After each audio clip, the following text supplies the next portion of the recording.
You gotta listen to this podcast about Valkyrie. They compared it to Apollo 13 and Greatest Showman. Welcome to Recotopia, a happy home for recommended movies, TV shows, music, video games, foodstuffs, and more from three people you can definitely trust. Trustability varies by region, no guarantees implied.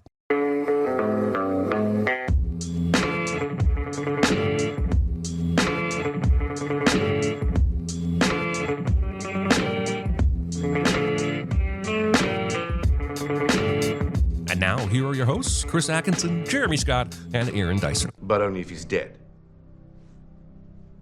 That's what you're saying, isn't it? How else are you going to convince people the SS are trying to seize power? We have to kill Hitler. Hello, everybody. It is episode 174 of Recotopia. My name is Chris Atkinson, joined by Aaron Dicer. Hidely ho, Cooperinos. That's right. And also joining us, Jeremy Scott. Hi, everybody. That's right. Today's big recommend will be Valkyrie. We would like to also welcome chat who have come out here to watch us talk about movies on a Thursday. We had some shenanigans last week. Oh man, there were shenanigans. Aaron had so much shenanigans going on. I had some bad pizza shenanigans. Yeah, it was. That'll get you every time. Yeah, it got me all the times. Yep, that's right. But yes, thank you, chat, for coming out. We will get us started with some small recommends. It's no big deal. Itty bitty living space. It's so small and light. It's small, it's tiny, it's petite, it's wee. And I'll kick us off with a movie that I am not the biggest martial arts expert guy. I have a ton of movies in my Blu-ray library that I haven't seen, but I have bought over the years that I want to catch up to at some point. But there is a big, huge Criterion collection of Once Upon a Time in China, which has, I believe, 6 movies in its I think it's 6. There's 5, and then there's one that's called Once Upon a Time in China and America. This movie came out in 1991. Jet Li, I believe, had already become a star in Asia, but this was the one that sort of set off a slew of martial arts films in the 90s. And you got Jet Li and Jackie Chan, all these big stars started coming out of at that point. This movie is about, I think it's in the 19th century.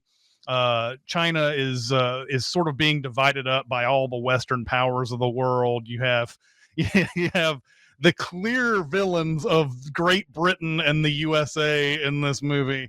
They have come in and they've just been dividing sections of China, and people in China are welcoming this. And so there's fighting inside of China itself amongst the Chinese.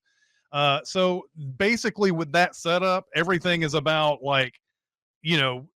challenging power and trying to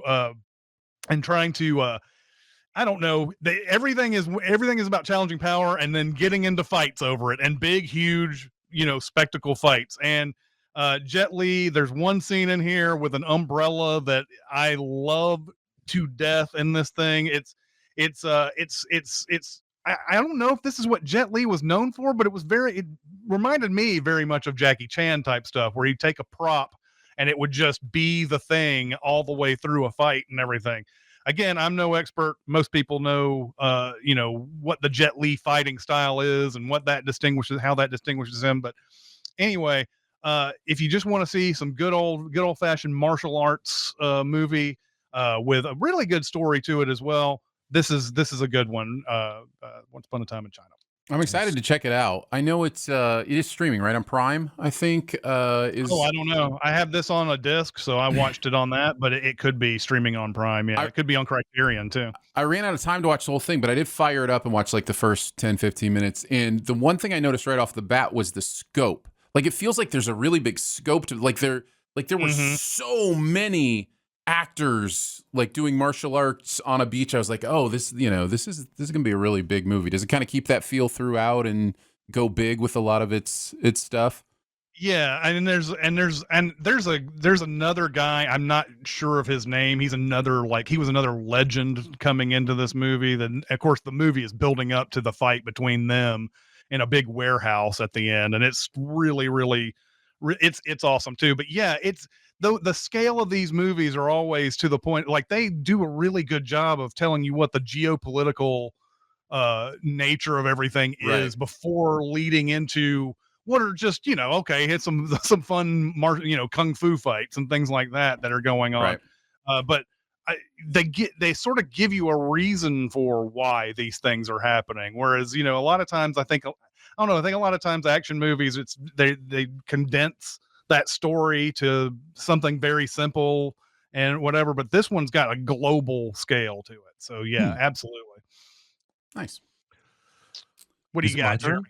Jeremy? Yeah. My wife for 2 years has been trying to get me to watch this movie with her. My wife never recommends movies to me. This is maybe the second time she's ever tried to get me to watch a movie with her. The first time was The Last Unicorn, and that did not go well. Somehow she came across this movie called The Retrieval back in the mid 20-teens. And we struggled for years to find it, even to rent. But finally, a couple of weeks ago, we found it. I can't even tell you where. I don't know where. We found it. We could rent it. We watched it.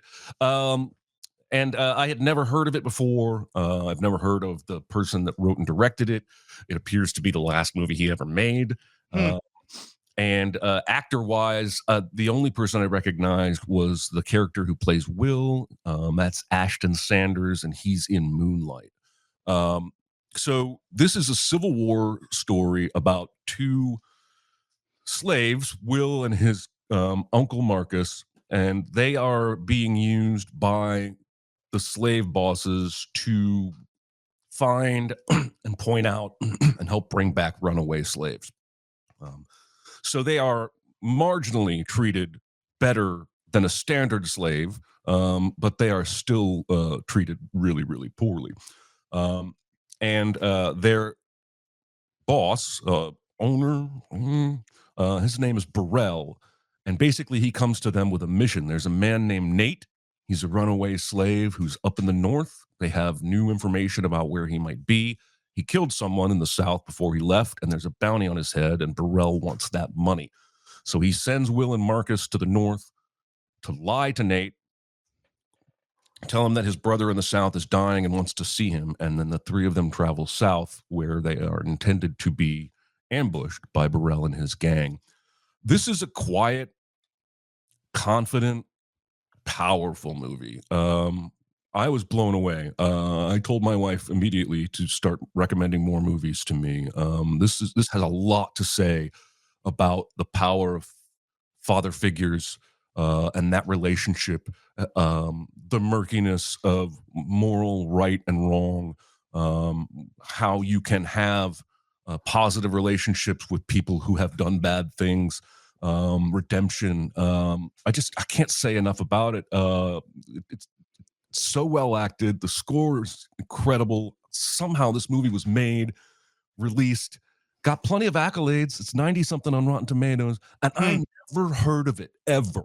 And then it comes across my timeline, and now I feel like I'm gonna be talking about this movie for the rest of my life and watching it fairly regularly. I was really, really, really blown away. So if you are able to find it and watch it, I highly recommend it. It's called The Retrieval.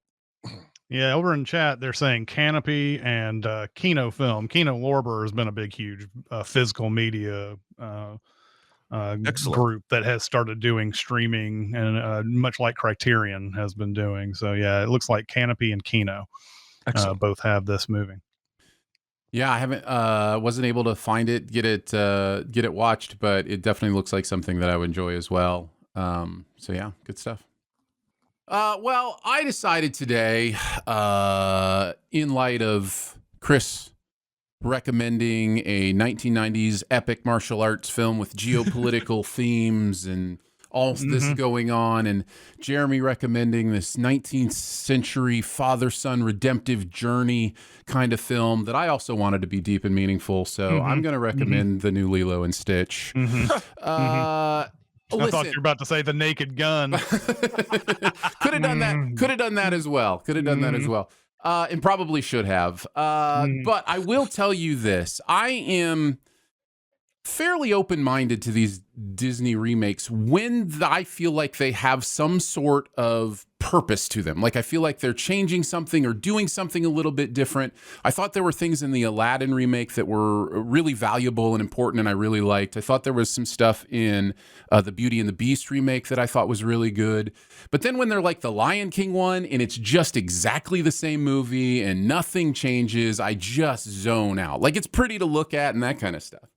And I went into this expecting more Lion King than those others and was pleasantly surprised. Now, maybe this is because I actually don't really care for the original Lilo and Stitch. Like it came a little bit after I was, that age to be super into Disney movies, which is funny for me to say because I'm still super into Disney movies. But it was one of those things that I watched and I was like, I don't vibe with this. I'm not quite following the Ohana means family thing seems weird to me when you are not the best caregiver to this child. Like you are, like it's one of those things where I just came away from it with a lot of questions and not enjoying it. And this one kind of fixes a lot of that stuff. It's also really, really fun. The two main actors, Sydney, I'm going to say Agudong, who plays Nani, the older sister, and Miaya Keolaha, I'm going to say, plays Lilo. They are both amazing. They are so well cast. They are so fun. This little girl is a joy to watch on screen. The Stitch character is surprisingly well integrated into the live action. It's still weird that people are saying that this is a dog. I don't understand what kind of mass delusion is going on here. But it is really interestingly rendered. And I think Billy Magnuson and Zach Galifianakis as the two aliens that chase them around are so funny. So I had an entertaining time with this. I had some fun with this. And I've come to find out I am way in the minority on the ending, not to spoil things. I loved the change that happens at the end of this. I think that this movie needed that change where I think most fans of the original think it ruins the movie from what I understand. And I am in complete opposition to that without spoiling anything. I think the change at the end had to happen for this movie to really work. So, and makes it work even more for me. So I had a really good time with Lilo and Stitch. And so I thought I'd bring it up.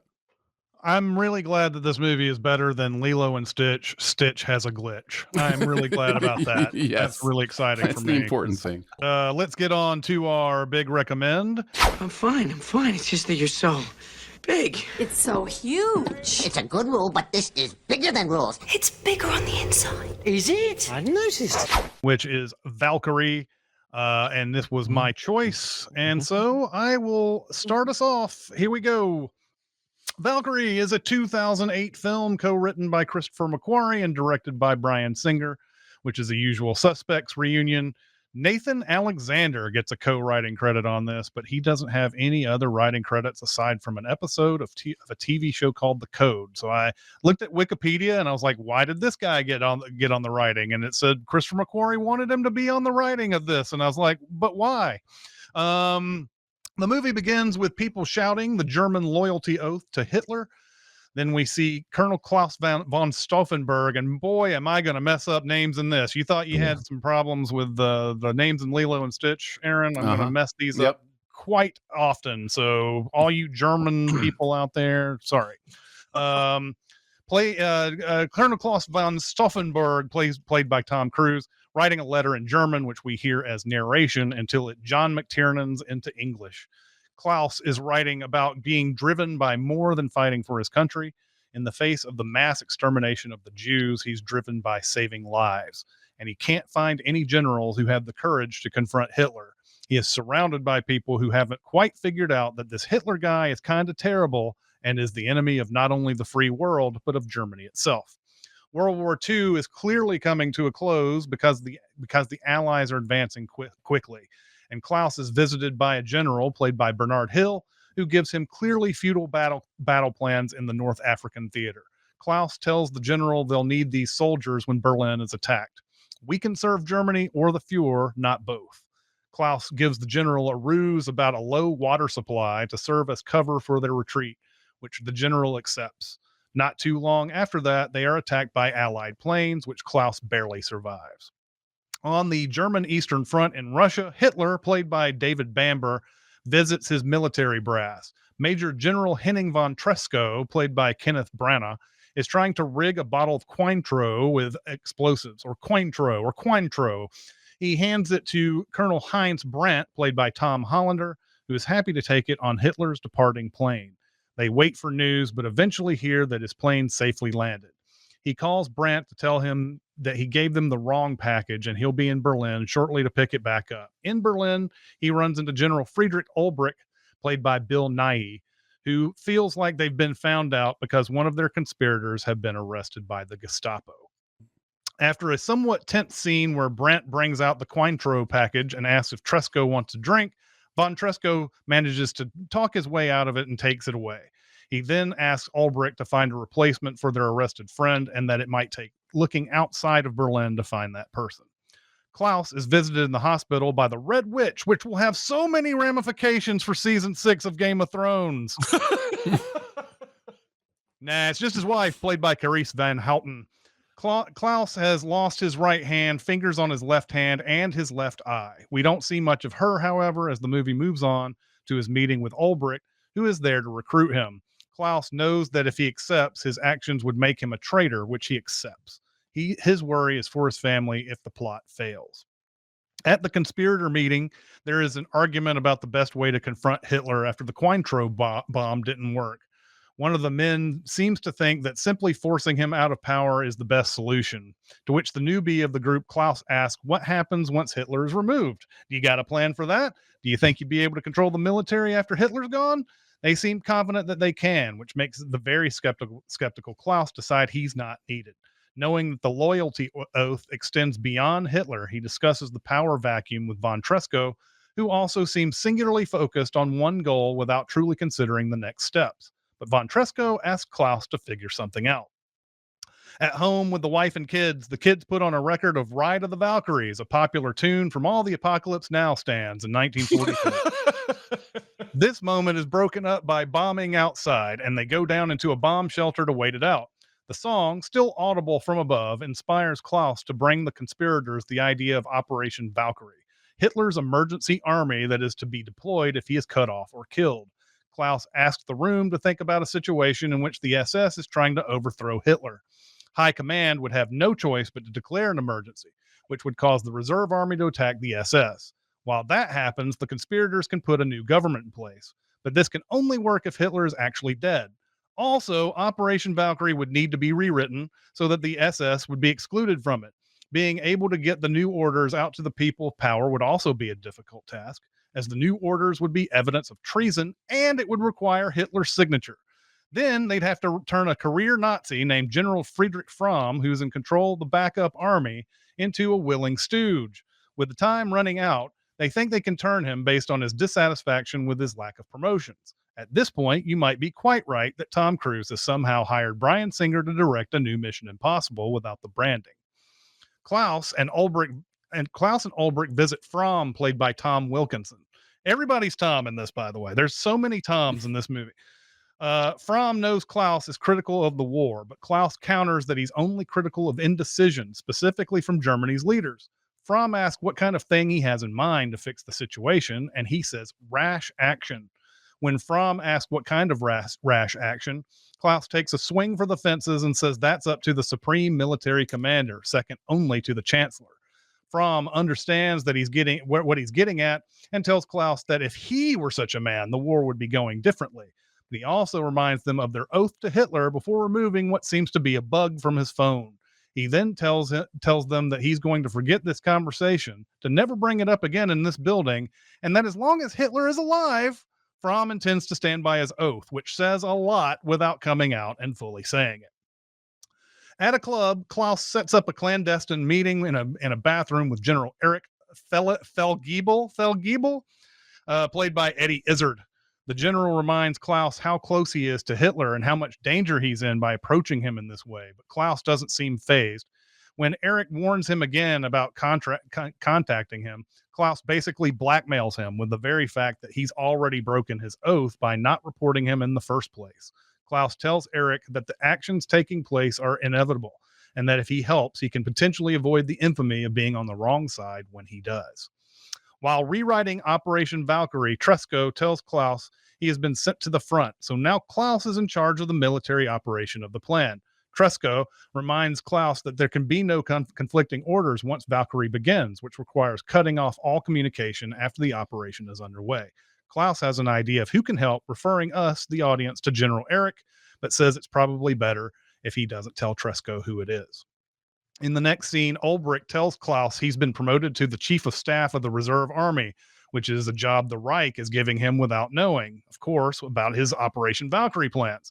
Although Klaus initially rejects the promotion, Ulbricht tells him they need him to do this because it gets him closer to Hitler, which will give them more information that they'll need. He then tells Klaus he has an adjutant outside who comes highly recommended, a Lieutenant Werner von Heften, played by Jamie Parker. Klaus, knowing there's no time to fuck around, tells the lieutenant he's engaging in high treason, and Klaus asks if he's on board with that. Luckily, he is. They go to Hitler's private residence to give him a presentation, which Colonel Brandt wants to review before they go in, but General Fromm puts the kibosh on that. Inside the inner sanctum, Hitler praises Klaus for all he's sacrificed for the country. Klaus needs Hitler to sign the new Operation Valkyrie documents with the ruse that they are here to get a signature for new operations in Normandy. Hitler denies they even need to change anything in Normandy, so he declines. So Klaus, not one to fuck around, asks him if he'll sign off on the new plans for Operation Valkyrie, expecting him not to read it too carefully. Hitler is easily impressed with Klaus's knowledge of Wagner in the new document and signs it without any questions. The next part of the plan is to get a tutorial on how to make explosives from Colonel Mertz von Quirnheim, played by Christian Berkel. The bomb, the colonel suggests, is somewhat complicated, and he gives them an estimate of 30 minutes before the bomb goes off, but perhaps 10 to 15 with all the heat at the wolf's lair, giving them a very imprecise amount of time. The colonel expects the small bomb to work like gangbusters, given the parameters of Hitler's bunker. The way it's structured makes explosions more lethal. A plan is made that even if Hitler does survive, Valkyrie will still be initiated. General Eric, the man he met in the bathroom, will cut off the communication once it's underway. That will give them the time they need to overtake the government. Ulbricht adds a difficult wrinkle to the plan, though. He wants Himmler to be killed in the blast as well, and only proceed if they can get both him and Hitler. Klaus, suspecting one of the political conspirators added that wrinkle, will only agree to this if the decision is unanimous, but only as long as they appoint someone who's not a politician to the board. Klaus indicates Colonel Mertz, the bomb guy. Ludwig Beck, played by Terence Stamp, reminds Klaus that this is a military operation and nothing ever goes to plan. Beck briefs the conspirators about how this is going to go down. Hitler has called a military meeting. Once everyone gets in the meeting, Klaus will begin the operation. After getting authorization, Klaus will set off the bomb and will ask Eric to cut off the communications.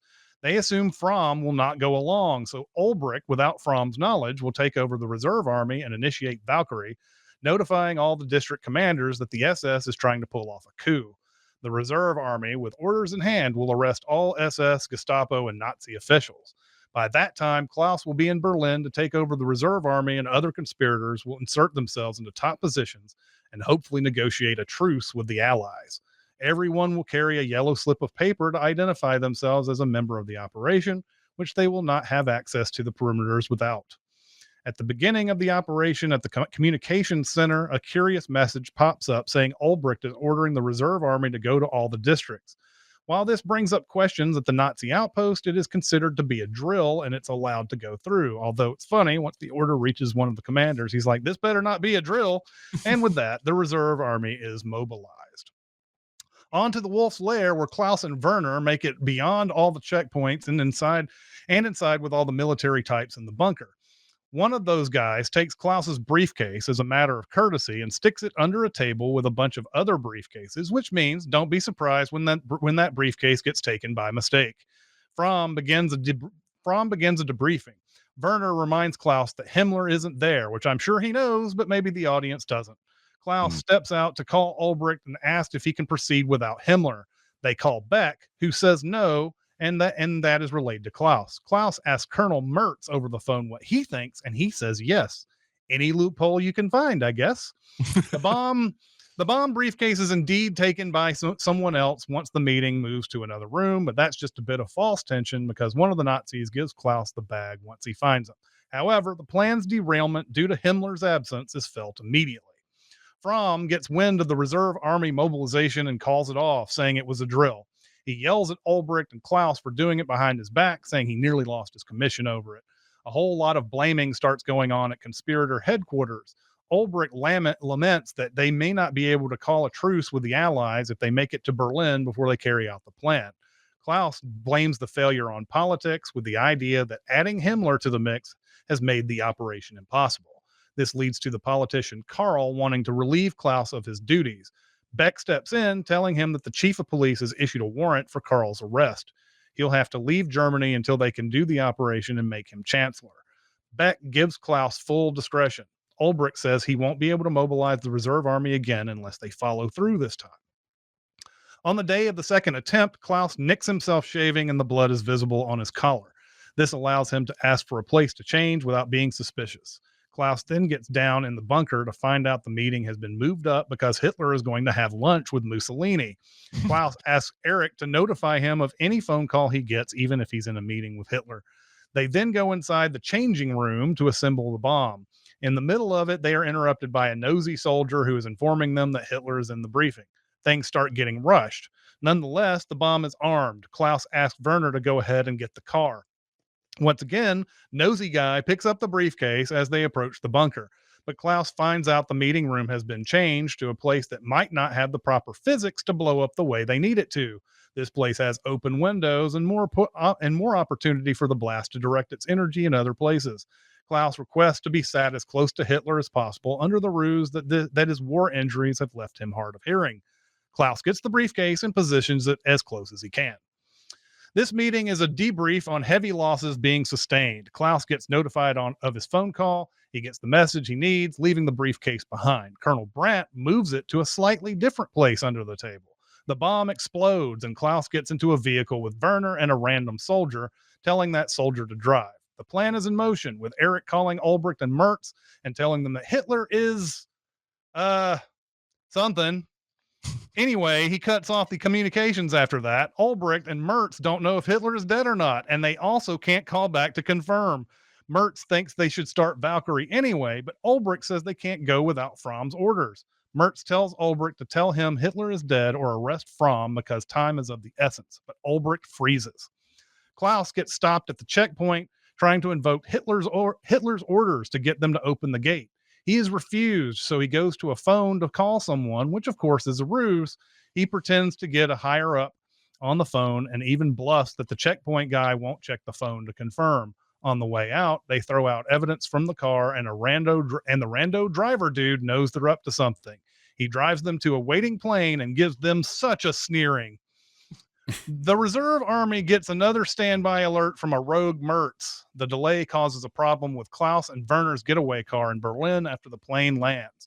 Klaus calls Ulbricht and tells them to fuck his own face. Klaus asks him if Fromm is with them, but no one has spoken to Fromm. Klaus now tells Ulbricht if he wants to survive, he will need to initiate Valkyrie under Fromm's name. If he doesn't join them, arrest him. Ulbricht then officially starts Valkyrie. The news creates quite the scene in the communications room as all the women receiving messages on their machines raise their hands to get a supervisor to confirm them. The reserve army gets their orders. Back at Fromm's office, Fromm wants to know if it's confirmed that Hitler is dead.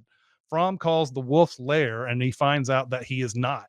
Field Marshal Keitel asks where Klaus is since he left his hat in the room, and let's face it, probably was responsible for that bomb that went off. He's even got sneering rando Nazi driver telling him what he saw, so Klaus is basically fucked if they find him. Klaus enters the room and announces Valkyrie is in effect, and that Ulbricht did it pretending to be Fromm. Fromm is given the ultimatum to join them, which he refuses, so they arrest him. Beck informs Klaus that the Berlin police will not interfere and gets confirmation from them in person. Then nearly everyone in on the plan joins in a small room to flash their yellow conspirator cards as a symbol of unity. He tells all of them that in 3 hours, no one from the Nazi government will be in power again. A series of phone calls to various power sections around the districts are made to ensure they are on board with what is going on. While they scramble to get the new government in place of the districts, they still don't quite have Berlin yet. After this, the communication center gets conflicting messages. One is from Klaus ordering the arrest of Goebbels. Another one is from the Wolf's Lair ordering the arrest of Klaus. A decision is made not to interpret the orders, just send them through, so they do. These orders make it to the Reserve Army commander, who decides he needs to figure out who the hell is actually in power before making a move. Goebbels is going to take a cyanide pill before getting arrested, but he holds it in his mouth while he tries to figure things out. He gets a direct call to Hitler when the Reserve Army major comes in to arrest him. Hitler speaks directly to the guy to confirm he's not dead and orders him to take all the traitors alive. At the communications place, the order goes out to take only communications from Wolf's Lair and to stop any communications from Klaus. Meanwhile, a clueless general walks into the conspirator headquarters demanding what the hell's going on. Klaus tells him all the appropriate lies, but this guy won't do anything unless he hears from General Fromm. Klaus informs him he's under arrest, but the general sees the treason and runs out, yelling, "The Fuhrer is not dead!" He is then arrested and taken to the same room Fromm is being held. Fromm gives a knowing wave to a lieutenant outside in the hallway. Meanwhile, it looks like the good guys are losing the districts that they had won hours ago. The operation has definitely failed. Klaus tries to get a new message about Hitler being dead out, but that, of course, has no chance in hell. Klaus doesn't understand how the bomb didn't work. He repeats to himself, "I saw the blast, and I know, Klaus, Cinemasins would have totally said Hitler survives this if this were a work of fiction."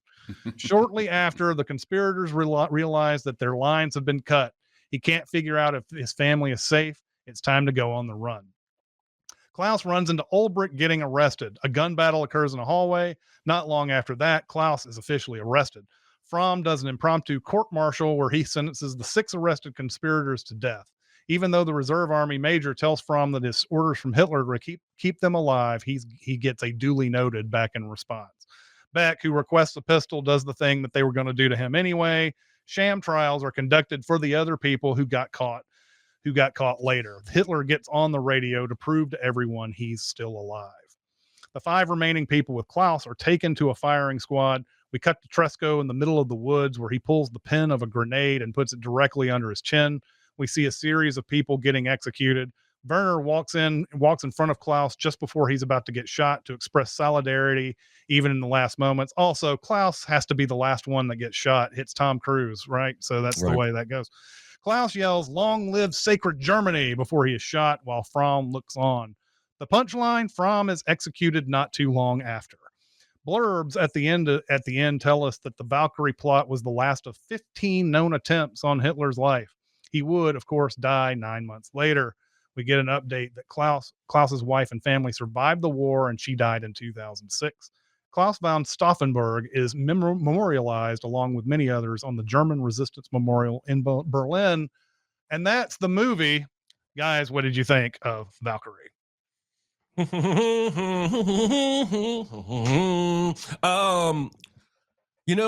I've seen this movie. This is my 3rd time, but it's been a long time. But the thing that stuck out to me this time is how visually scrumptious it is. Like the colors just pop, like especially when they're going through the forest, and there's an average movie would give you a little brown, a little green, and this movie gives you like 52 shades of.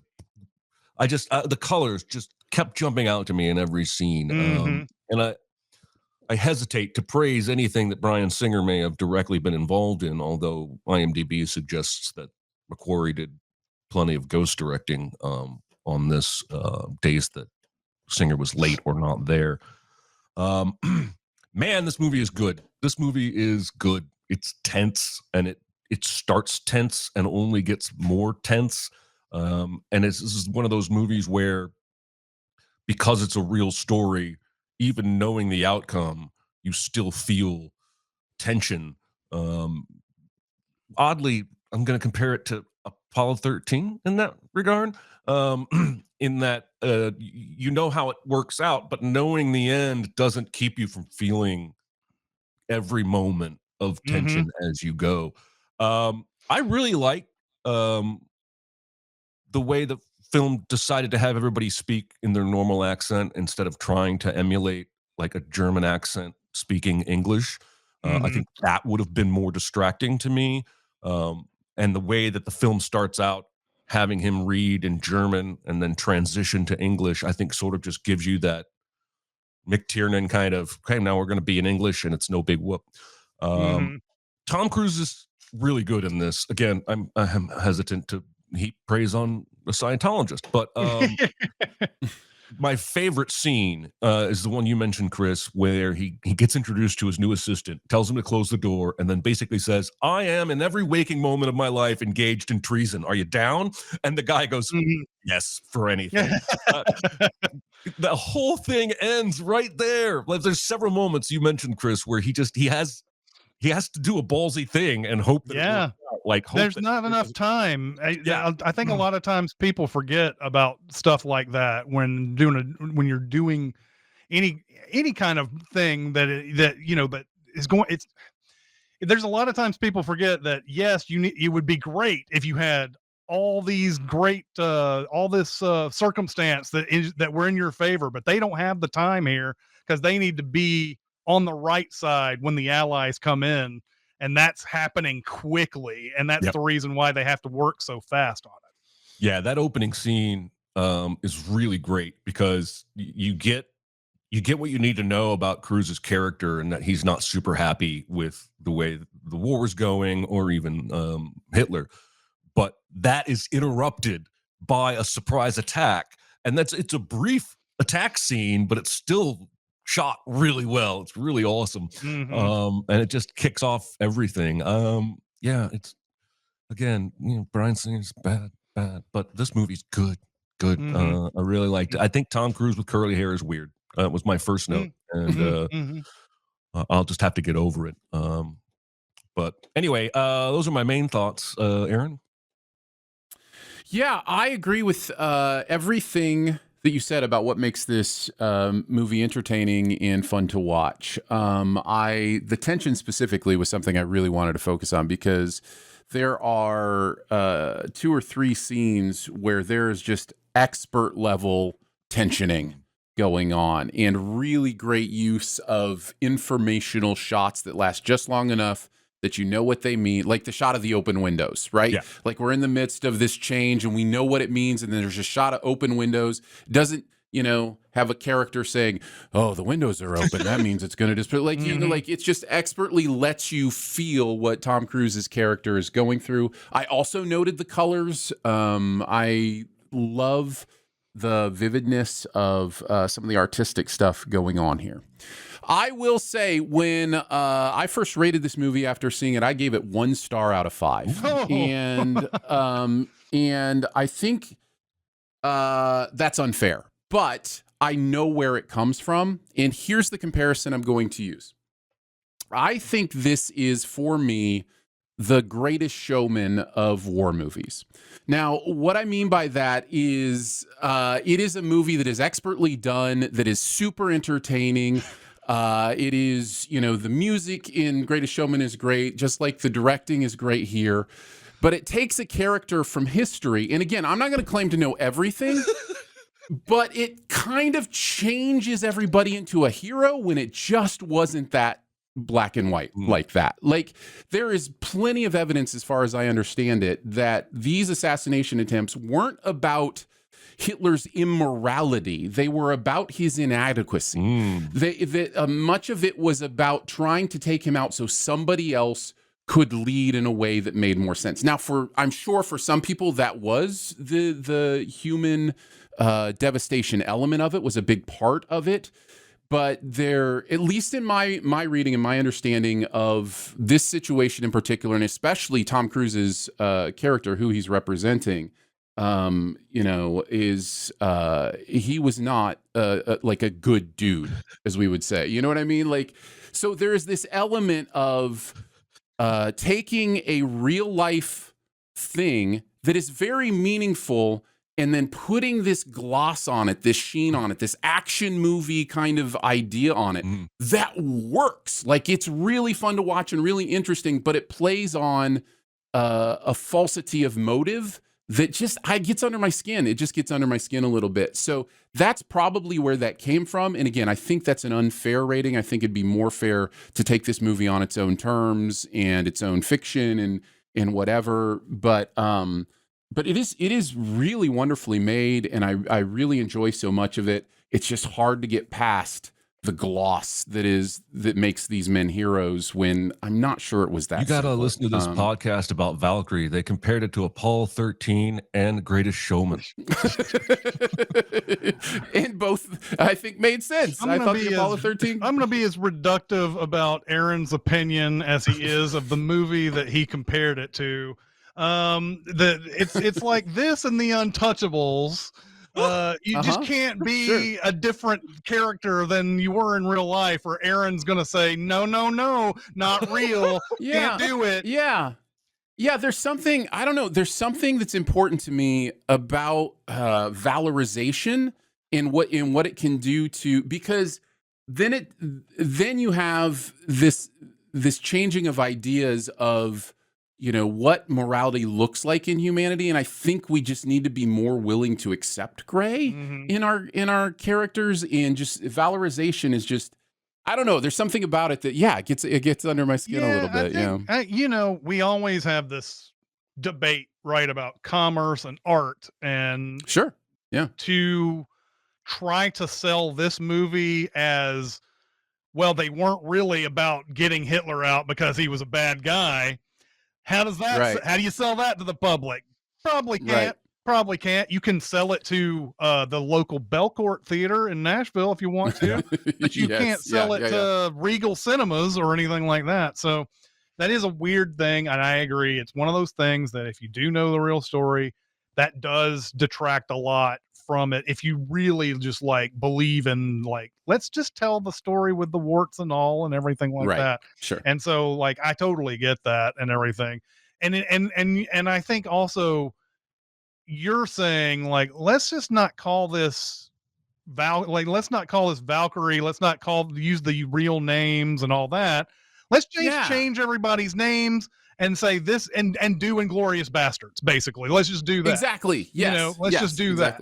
So I can totally see that too, because the movie still sells based on Tom Cruise and just all the people who are in it and everything. If you just call it something else and you just say it's based on a real story, but we really changed a lot so that you don't think this is a documentary or something like that. Right.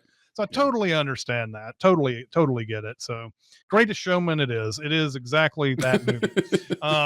Yes. Then a lot of times that we've been hearing, I've been seeing in the chat and some discussion about the use of people's real accents instead of trying to do a German accent and everything. And I love this philosophy. I love that they did it this way.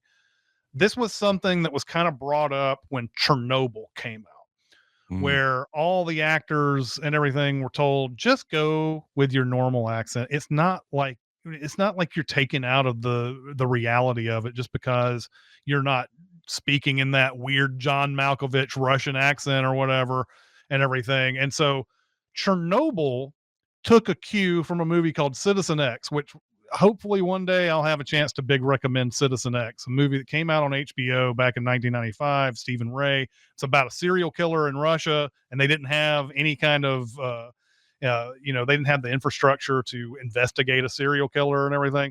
Everybody in that movie decided, we're just going to use our real accents. And the reason is, you get a whole bunch of actors and you tell them, I want you to do a certain such and such accent. Everybody goes wild with it. Yeah.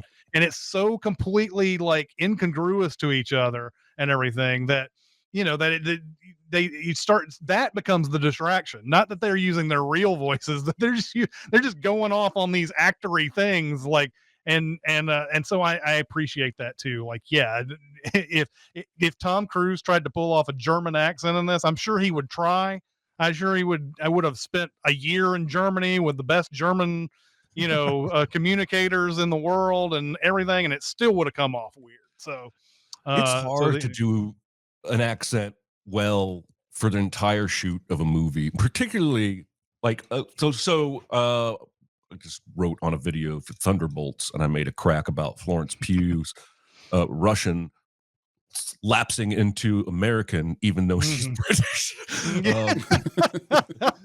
Because there are scenes where her accent is really good, and then there are scenes where it's not, and they were probably shot 5 months apart. It's a hard thing to do. So yeah, I agree with you. I think that was the right choice. Yeah. Anyway, I like this movie despite Aaron. I think Aaron likes it too. He just I do. You just rather it be presented a different way. Yeah, it's a separate. I think they're two separate things. Like you take the movie on its own terms and say this is a good movie. Like this is a really well done movie. And then I think there's another discussion worth having that you kind of talk about as well. And and maybe there's something there that the movie could have done different. But I think I think there's a way to separate that. One thing I wanted to ask, and there may be no answer to this, but in my ignorance, watching this movie, I wondered: is the fact that the Germans referred to these areas as districts, is that why Hunger Games calls them districts? Is it trying to evoke that kind of... I think that's just what they came up with to divide the areas and everything. It's just it's just a common term or whatever. Oh, Josh says I mispronounced incongruous. I'm sorry that I couldn't say all the words correctly on a live setting, Josh. I was incongruous. Is that good? You like that now? No, it's incongruous. That's what I said, and then it was called out. I agree. I said it. You know what? I said it. I knew it, and then it was put out there on chat for everybody to enjoy. And good on you, Josh. Does it feel good being superior? Anyway,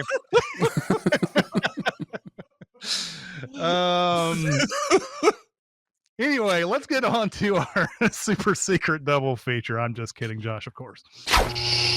Be very, very quiet. Secret? What secret? Our dirty little secret. I tell you something I've never told anyone. I'll go ahead and kick us off. This is I think a fairly recent movie, 2016. But I don't think a lot of people got around to seeing it. But it also deals with the attempted assassination of a war leader during the time. It is Anthropoid. This stars Jamie Dornan and Cillian Murphy as two people of the resistance who are trying to, kill this world leader. And it just reminded me a lot of this movie.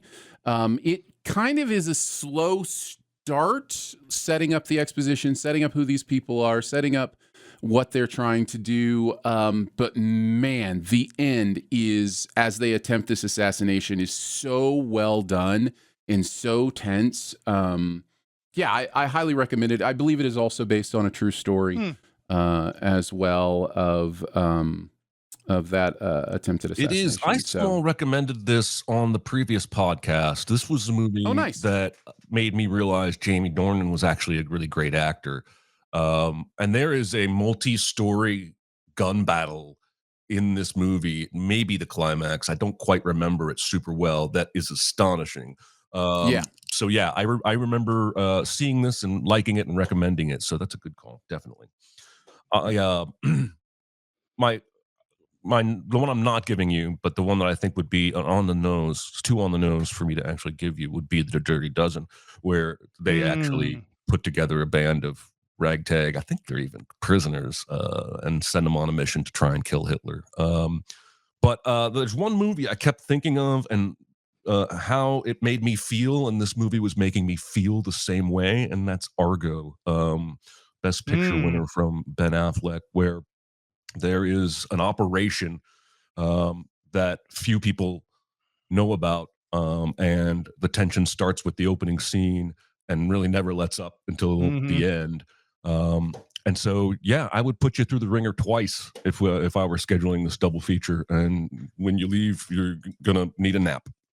But Jeremy, Argo's not good because it didn't follow the exact story. And Yeah, that guy wasn't actually a good And person. He was terrible. It downplayed the Canadian influence in that operation, so you can't.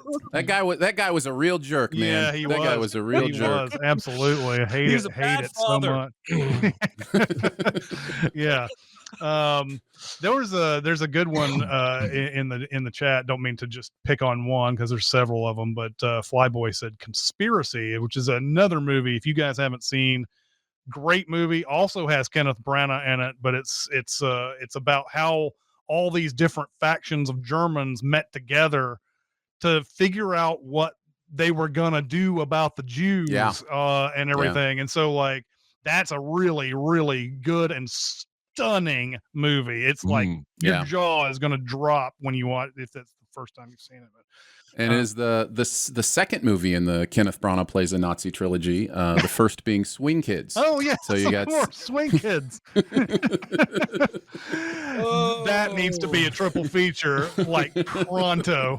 We start with Swing Kids, or maybe we end it with Swing Kids. No, who knows? Who knows? I don't know. That would be amazing. All right, let's go on to what our homework is for next week, which is we're going to be back on Tuesday. Next week. Jeremy, believe it's your turn. What are you presenting for us? I have been, since the inception of Recotopia, I have been wanting to big recommend this movie, and it has not been available on streaming until like 3 weeks ago. And that is Danny Boyle's Sunshine. This is a sci-fi movie about a Hail Mary of a mission to revive the dying sun. And the astronauts encounter a long lost ship with a distress signal, and mysterious things happen. This is a stacked cast. You've got Cillian Murphy, Rose Byrne, Michelle Yeoh, Chris Evans, Benedict Wong, Cliff Curtis, Mark Strong. And it's one of my favorite movies, and I haven't been able to see it in probably 5 or 6 years. So I'm very excited to get back to it. Personally, this is Alex Garland written. And we know him as a sci-fi director. Well, he's not doing pure sci-fi anymore, but he was a sci-fi guy heavy in his early career. So yeah, and Sunshine. Danny Boyle. Hulu Danny Boyle and directed Disney Plus. Sorry, I keep interrupting you. No, Danny Boyle directed it. It's one of those kind of special experiences for me too, because I was in New York when this movie came out. I went to a theater called The Sunshine that played this movie, and Danny Boyle did a Q&A afterwards. So it was really cool. He didn't stay long, but it was still fun cool. And everything. So it'd be good to revisit this. I don't think I've seen it since it came out. So this will be like watching it again. I mean, watching it for the first time or whatever. But where did you say I was interrupting you as well? Where were you saying that you can find this? It's on Hulu and Disney Plus, which I read yesterday will merge in 2026, and Hulu's going to go away, and it'll just have Disney Plus will just have all the content. It will have Disney Plus will have everything that has ever been created on the earth in probably 10 years. Eventually. Well, they just announced the ESPN dedicated service too, didn't they? Yeah. So, like, are they merging that in too? I don't know. ESPN bought some of the NFL, which to me, there's so many like weird conflicts of interest with ESPN buying the NFL. They have a betting site. They have all these different things that a news organization shouldn't have, but that's the life we live these days, folks. I told my wife that Hulu was going away and it was going to merge with Disney Plus, and she said, "Well, how much will they jack up the price?" Yeah, no kidding. Yeah. It looks like we have time for one question. Question. I got something to say. I want the truth. I am listening. So let's see here. In light of Freddy versus Jason, or the Batman versus Aliens / Predators comics, what two famous movie characters would you like to see facing off in a crossover film? I don't know what kind of scenario you'd put these two in, but Sherlock Holmes and Hercule Poirot would be an interesting versus to me.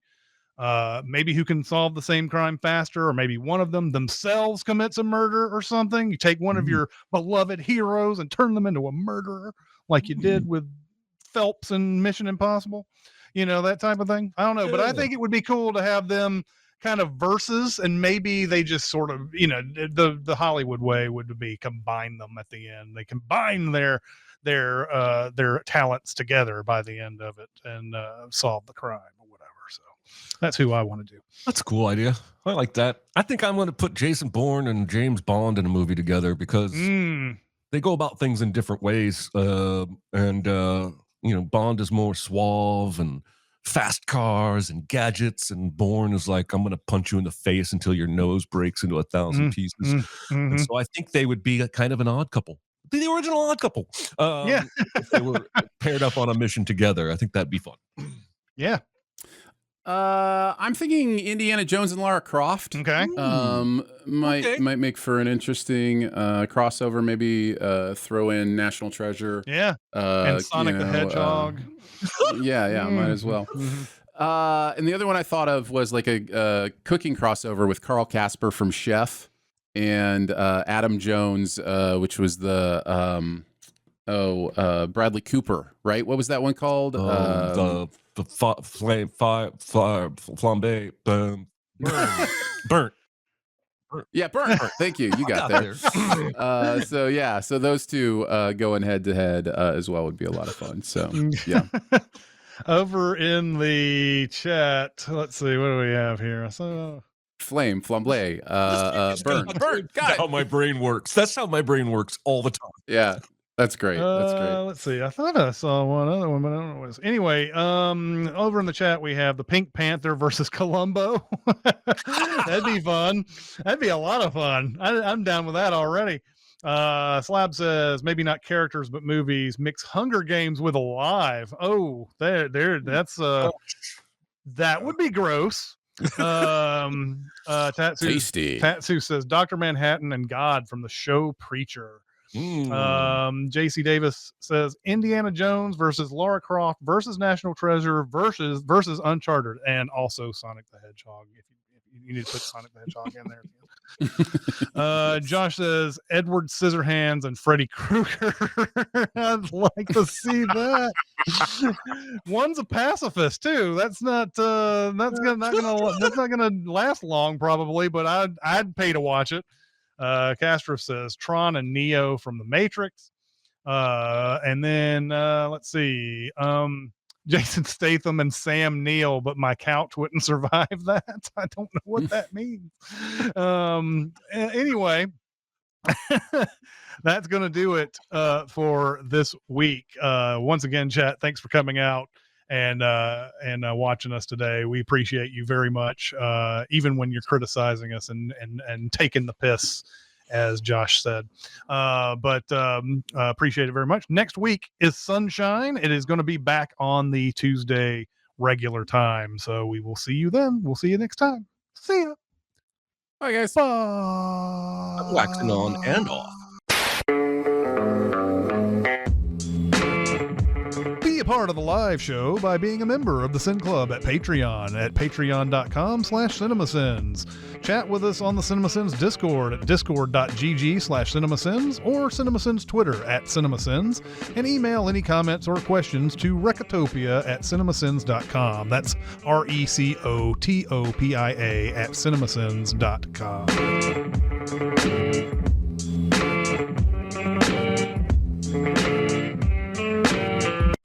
You know, it's so easy to get annoyed at computers and technology. And then I just start thinking, like, there's a tiny little circuit board in there that is doing all of this. Mm-hmm. And I don't it's magic. I don't understand. I know it's not. I know it's science. I know somebody invented it. Somebody figured out how to make it smaller. Somebody figured out how to transfer ones and zeros on the smallest level possible, but my brain just has such a hard time figuring out how that box over there does all of this. It's same. It's wild. But I just believe it, and that's why it's easy to live in a simulation, because no, we will never question. Yes, there are no consequences to our actions. I spent many years as a roommate of Josh. And one of his favorite jokes is after the lights are out, you're done talking, it's time to sleep. wait about 15 minutes, and then he'd go, "You want to talk about girls?" I can't wait to talk to him about this next time I see him. But he just shot a movie with Kelsey Grammer. Oh, Yeah, I knew he was Um, doing something, but I hadn't heard exactly what he was up to. Yeah, it's he said he was playing Kelsey Grammer's character's best friend, and it was like a 2-week shoot. And anyway, I can't wait to see the film eventually, but I mostly can't wait to hear what his stories are, because I feel like that could go either way. I feel like he could, like, Kelsey Grammer could be like a super chill, awesome dude, or a total jerk. I have no idea. Yeah, I don't either. and I mean, Kelsey Grammer is one of those secret but not so secret MAGA types that Mhm. that has somehow deflected all of that. Maybe it's because he does. I don't know. Dennis Quaid seems to kind of get away with it too. Yeah. Where it seems like people. I guess it depends on your talent level, right? Like if you're Dean Cain or Kevin Sorbo.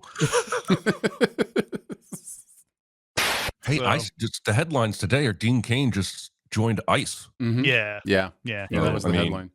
Canceled has got to be in quotes, because that dude's pulling a salary still. So Yeah, it's more like it more seems like if you're Dean Cain or Kevin Sorbo, you have more benefit to be vocal about your opposition or whatever views you have, because that gets you limelight, right? Like the headline today is, something that we get to remember Dean Cain as someone well, who Vince Vaughn exists. is conservative too, but he's not super vocal about it. Right. So Who's that? Vince Vaughn. Oh. All I know about Ice Cube today is that everyone seems to hate that silly War of the Worlds movie he just They put out. do. Apparently, it's because it's a big, huge Amazon advertisement all the way through it. Well, and apparently it's like that John Cho movie where it's like 90% of it is him looking at a computer screen. Yeah, I saw the trailer and it was pretty bad. We But should we should fast track that Sins video. We should just get it into production today, pop it out, in a couple weeks. And, Mm-hmm. I'm sure Amazon would probably be happy to give it to us to help us get it done faster. Probably so. Some more publicity. Mm-hmm. yeah, 0% on Rotten Tomatoes, I think I saw. Oh my. Yeah. Oh, I don't know if I've ever seen a 0. Yeah. Somebody will come along. What's his name will come along and give it a positive review. The guy that's all Yeah, over. that counter guy. that whole Vince Vaughn could completely be totally conservative, but yeah, that goes to the point, right? The more talent you have, or the more likable you are, the less likely it is to affect you when it gets to that point. I mean, Gina Carano, case in point, Yeah. he Mhm. doesn't seem to get that many mainstream jobs anymore because she sucks. She's always sucked. That's the thing that I never understood. Like, she has sucked even before we knew what her beliefs were. So Yeah, I imagine there are way more people than we would think that just go about their jobs and don't, say their views, but have their views, Right. with their friends or family or whatever. And that's If probably the whole the way to country do could it. do that. God, we'd be a happy place again. Yeah, yeah. Just talk about the weather, talk about sports, stick to those communal topics, leave your personal opinions at home. Yeah. Yeah. I do like having conversations with people I love, though. It's just when it crosses over into like some sort of public yelling, where it's like you're just Yeah. yelling into the void. You're yelling at people who believe differently than you or whatever. And it's like I think there's some real work that can be done in living rooms, like when you're hanging out with people and just having conversations and be like, hey, what do you think about this? Like, I think that's where actual change happens. That's where But- I keep thinking that, like, if I were able to, like, go to certain places where my beliefs are not popular, but Mhm. and I'd sit there and just talk to them, say, hey, this is what I think, and blah blah blah, and it's not that 1 against 20 debate Oh my shit, goodness. that that jubilee shit. It's not that. It's just you go and you just, hey, I'm a normal dude. You can tell that I'm smart. I'm not coming up with these thoughts just based on some sort of, like, you think I'm getting paid to say it Mhm. or whatever. It's just, this is what I think and whatever. And you probably won't do much change, but at least people, I don't know, see eye to eye or something. I don't know. Yeah, even public face-to-face discourse would be a lot better than public internet discourse. But, even for me, it's like the people around us who we have like trust with, that we have difference of opinions on, like those are some really positive places of communication and change, I think. But the biggest thing that pisses me off these days, I mean, there's a lot of things, but I think just the one thing that upsets me the most is all these pundits who come on and say New York is dangerous, Chicago is dangerous, all these places. I have gone to New York. I've lived in New York. I have, I've done a whole bunch of, I've ridden the subway a million times. It's my preferred method of getting around the city. And people just come on to a TV and say, oh, it's the most dangerous ever. They get on the subway. Oh my God, you're going to get stabbed and all that. And I'm like, I've ridden the subway at 2 a.m. before. Like, what are you talking about? And there's nobody who pushes back on it. It's just, oh yeah, totally. New York subways are dangerous. What are you going to do? Blah, blah, blah. In Chicago, I've been to Chicago during times that they keep talking about Chicago where you're like, apparently going to get gunned down in the middle of the street if you're just walking around in Chicago and like never have experienced that before. Sorry, don't know what you're talking about. In fairness, Chris, you have been treated for multiple stabbing wounds, so that is a good point. Yeah, that's when Professor Frank found the cure for 20 stab wounds. Our Uber driver was telling us about all the murders that had happened within the last couple. He was like, and somebody got killed right over here. He's like giving us like a murder tour on a way to our hotel. I'm like, I don't think Map to the murderers. I don't think you understand your job, sir. Yeah, but it was oh something. my God, Jeremy and I had a Uber driver or somebody when we were in LA we were going from Anaheim to LA to the Dodger Stadium. And this guy about halfway through started just light racism and Casual all this stuff. racism. Oh, and I was just kind of like, oh my God, man. If we weren't on the freeway of LA, I would like just ask you to please let me out next stop because yeah, that was a fun day though, man. I think we ate at Kraft that day and then we went to the Dodgers game or vice versa. And that's my one and only Dodgers experience. And I'm really glad I had it. That's a cool park. That is a cool park. And that place, Kraft, doesn't exist anymore, does it? Does it not? I don't think it's open anymore, which is sad because that's a great place. That was a great place. I know the New York City ones. Oh, he closed it a year ago.